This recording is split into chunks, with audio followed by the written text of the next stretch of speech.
My name is Caleb. The two people who were with me in this story are Ryan and Mark, friends I've grown up with since childhood. The three of us were raised in a small place near Oregon, where the forests seemed to swallow the town whole.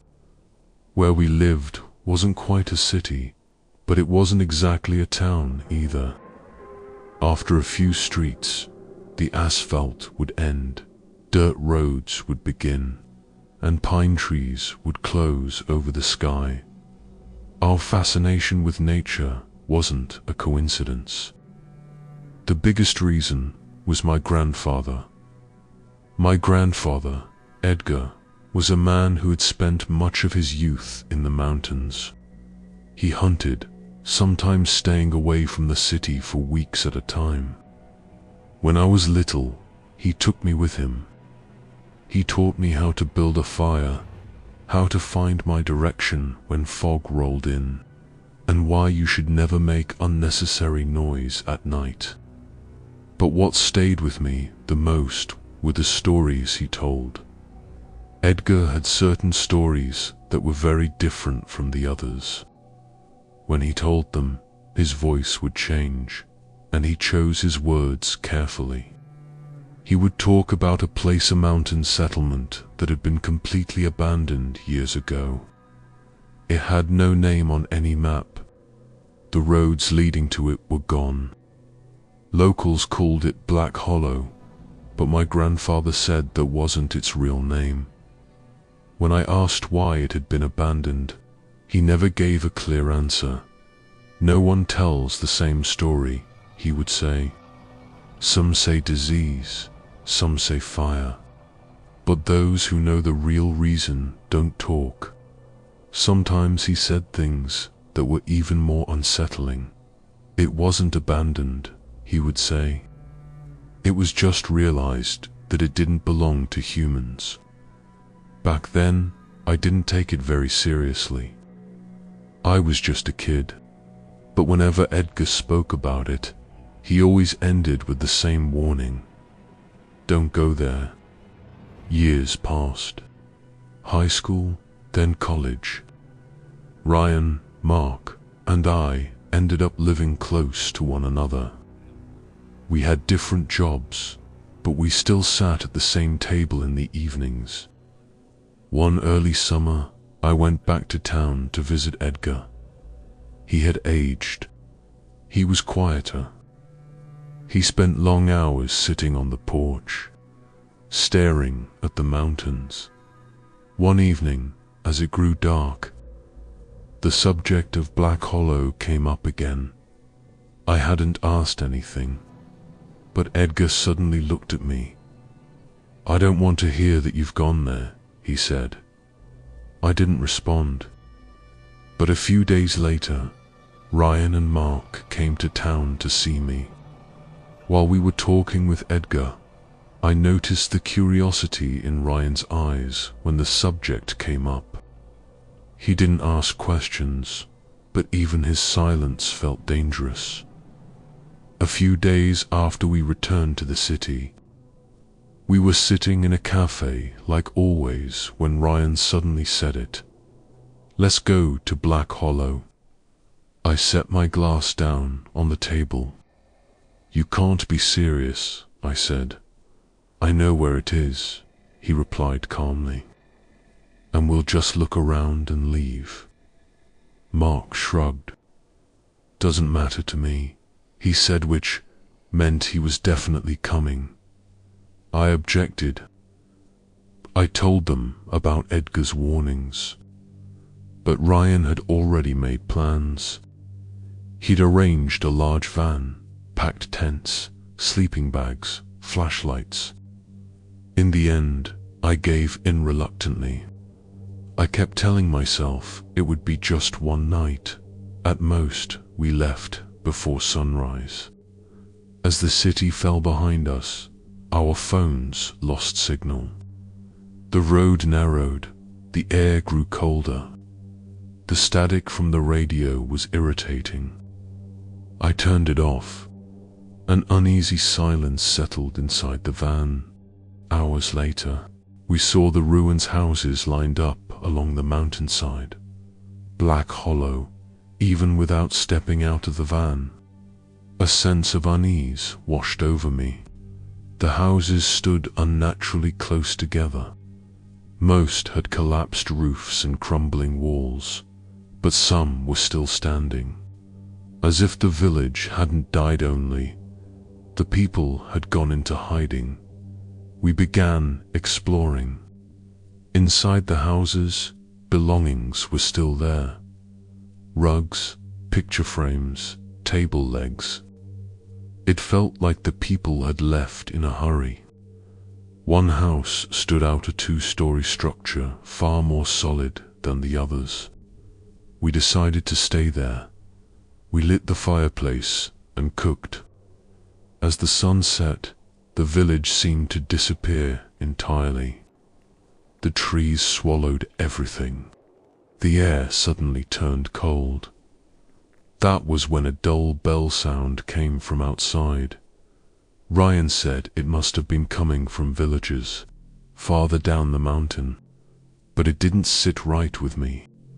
The sound seemed to echo inside my head. Inside the house, Ryan found an old gas lamp. Despite the years, it still worked. As its light filled the room, the shadows grew sharper. After dinner, silence fell. Mark moved toward the window and suddenly jumped back. "There's something between the trees," he said. It was grey, and standing on two legs. Ryan and I looked. We saw nothing. Still, just in case, we barred the doors and pushed furniture against them. After a while, we convinced ourselves that Mark had imagined it and decided to sleep, but I couldn't relax. As I shifted inside my sleeping bag, I heard a sound inside the house. On the wooden floor, a step, then another. I opened my eyes. Ryan and Mark were sitting up too. All three of us were staring at the door. No one spoke. The sound wasn't coming from outside. It was as if it was inside the house. The footsteps moved toward the stairs. The wood groaned with every step. Ryan gestured for silence. I grabbed my knife. Mark switched on the flashlight, and at that exact moment, a heavy footstep came from upstairs, as if someone was standing there, listening to us. That heavy footstep from upstairs settled over the house like a weight. No one spoke. We were holding our breath, knowing that even the smallest sound could give us away. The flickering light of the gas lamp danced along the walls, stretching the shadows into longer, more shapeless forms. Ryan looked at me, then pointed toward the stairs. I nodded silently. Mark gripped the flashlight tightly. I could see his hands shaking. I wanted to go first. I don't know why, but I had a strange feeling that turning my back and running would make things worse. When I took my first step onto the stairs, the wood creaked so loudly I thought my heart would leap out of my chest. The sound echoed through the house, but there was no response from above. That silence was more terrifying than any noise. We climbed slowly. With every step, the house groaned as if it were warning us. When we reached the upper floor, the hallway was dark. One of the doors we had left closed during the day was now ajar. The moment I noticed it, my stomach tightened. We hadn't gone into that room before. Mark aimed the flashlight at the door. The beam slipped through the narrow opening. "Ready," I whispered. Ryan nodded. I slowly pushed the door open. The room was empty. A bed, and beside it a large broken mirror leaning against the wall. But there was something wrong with the room. The air was colder than in the others. When I pointed the flashlight at the mirror, the light scattered strangely across the glass. For a brief moment, I thought I saw a shadow moving inside it. I blinked. It was gone. "There's nothing here," I said, but my voice didn't sound convincing. We checked the entire upper floor. No one was there. No signs of anything. Still, the unease inside me didn't fade. When we went back downstairs, Mark finally couldn't hold it in. "Let's leave," he said. "Let's not wait until morning," Ryan objected. "Are we going to find our way through the forest in the middle of the night? The safest thing is to stay here." He was right, but being right didn't make me feel any better. That night, we barely slept. We kept jerking awake at sounds coming from inside or outside the house. Sometimes we told ourselves it was the wind, sometimes an animal, but no explanation ever fully made sense. When morning came, the sun rose reluctantly over Black Hollow. Even in daylight, the village was disturbing. Everything was too quiet. There were no birds, no insects. It was as if life had deliberately passed this place by. We decided to walk around the house and its surroundings again. On the doors of some houses, I noticed markings I hadn't seen before, circular shapes, lines, symbols connected to one another. What struck me was this: the markings were only on the doors of houses that were still standing. The collapsed, ruined houses had none. "What are these?" I asked. Ryan shrugged. "Maybe something the old owners did, like protection." That word made my skin crawl. Protection. As we walked toward the lower part of the village, a strange hum filled our ears. It didn't sound like wind or animals. Following the sound, we came upon a natural well. We stepped closer and looked inside, but saw nothing but darkness. Ryan picked up a stone and dropped it in. It took a long time before we heard it hit the water, and at that moment, the humming stopped. The three of us looked at each other. No one spoke. I knew then that staying here was a huge mistake. But Ryan still didn't want to leave. In the afternoon, the weather suddenly turned. Rain began to fall, and the temperature dropped quickly. We had no choice but to return to the house. We lit the fireplace again. While we were trying to warm up, Mark moved toward the window. "There," he whispered. "It's there again." Ryan and I looked. This time, I saw it too. A vague movement among the trees, in the darkness. It wasn't clear, but it didn't look human. It seemed to be standing on two legs. It paused for a moment, then pulled back.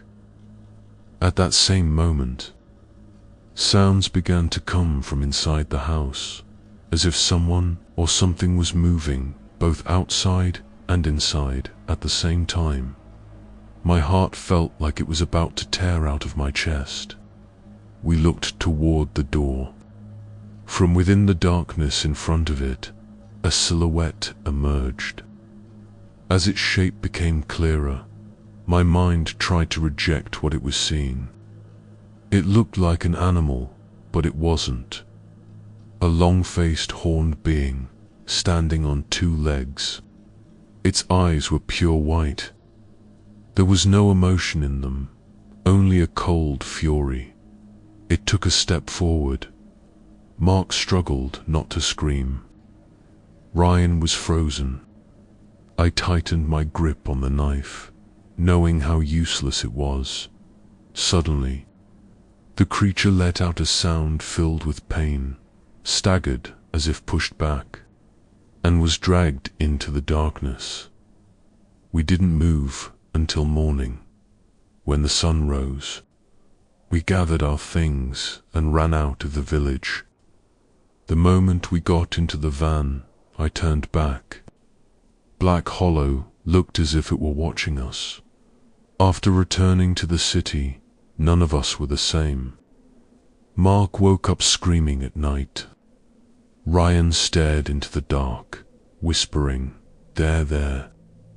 After a while, I realized this wasn't something we could carry on our own. We went to my grandfather. When we told him everything, his face darkened. He took us to another village higher up in the mountains. There, we spoke with an old man. He listened to us for a long time, then spoke calmly. "That place is theirs. You went in, but you didn't cause harm. That's why they pulled back.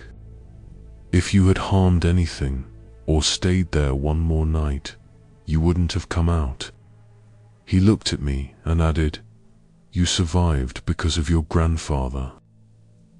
He may not have told you, but years ago, he lived there too.